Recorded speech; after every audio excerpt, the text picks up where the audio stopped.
ang pag-aasawa ay magiging successful.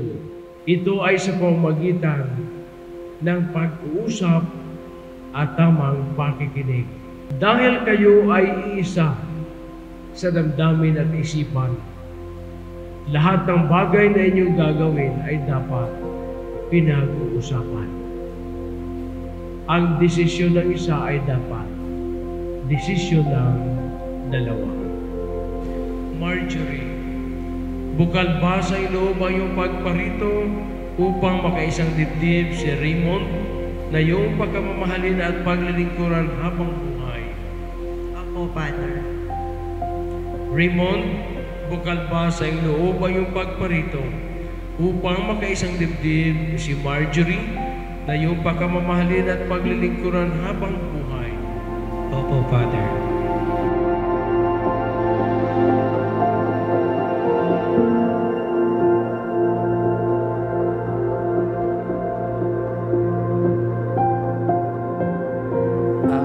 First impression ko talaga sa kanya, palaban talaga siya. Yung palaban na kakayanin yung mga bawat problema. Na parang nakikita ko sa kanya na strengthful na tao siya talaga. Mabait, patience, marespeto sa magulang, at mapagmahal kay God. Siyempre, gwapo siya sa paningin ko.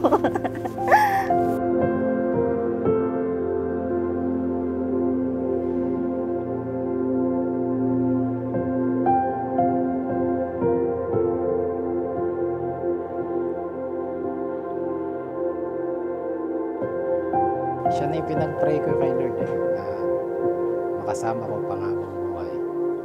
At dalawa kami nagtutulungan para ma-achieve yun.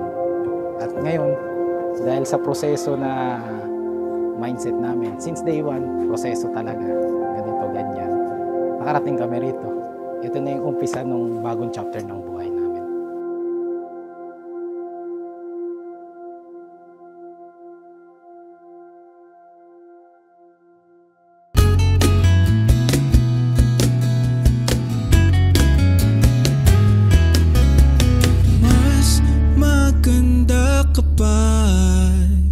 Kesa sa umaga,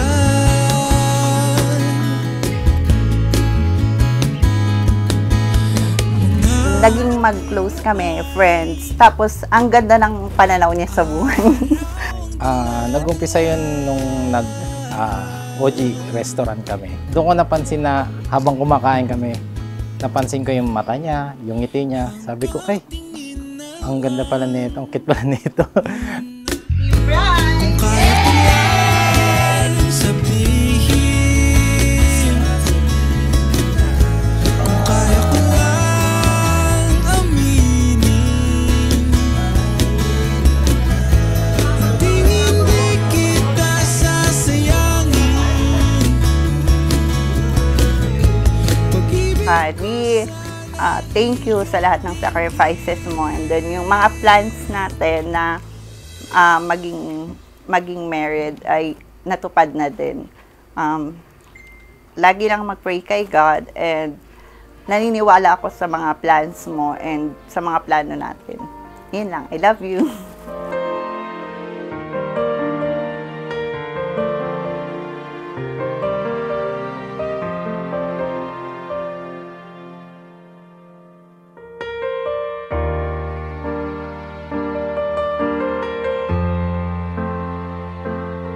Siguro siya yung ngiti sa buhay ko. Yung nagpapasaya, nagpapagalak sa lahat. Down man, mapa-down man, mapa-ups man. Siya, smile, ngiti, enjoy, lagi.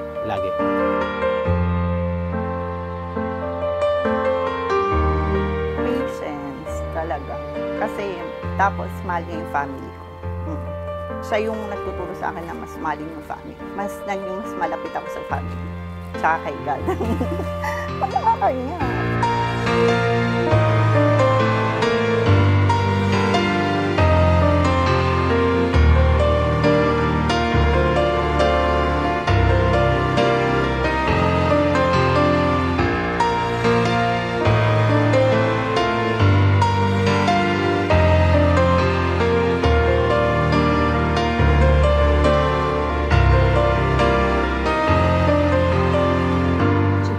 alam natin na walang perfect na pag-aasawa. Maraming pagsubok yan. Marami dito ang magpatutuo sa bagay na yan. Ngunit kung may pag-uunawaan, may pagtutulungan, pagpapatawaran, lahat ng mga bagay-bagay ay pwedeng mapag-usapan at marating ang isang desisyon.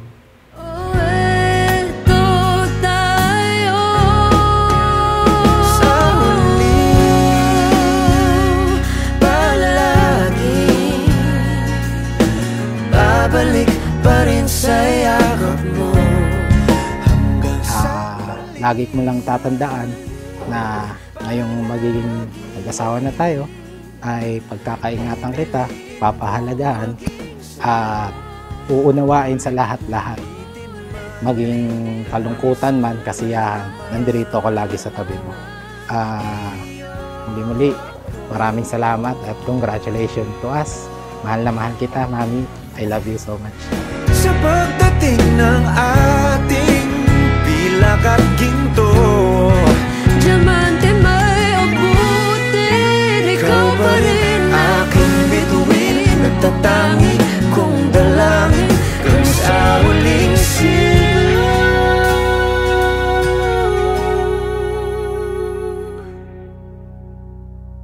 Marami na kaming pinagdaanan. Tapos, gusto ko lang naman din kasi yung mahal yung family ko. Mahal namin yung family ng isa't isa. Basta pag marespeto na sa family ko, okay na. Lagi lang akong nandito sa tama at saka sa maling desisyon. Sasamahan pa din kita.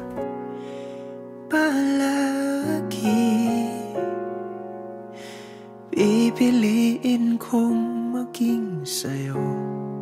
Ulit-ulitin Ang man ng Diyos ay nais huwag kong paghiwalayin malaman ng tao. mo. Iyo Raymond, you may now kiss the bride.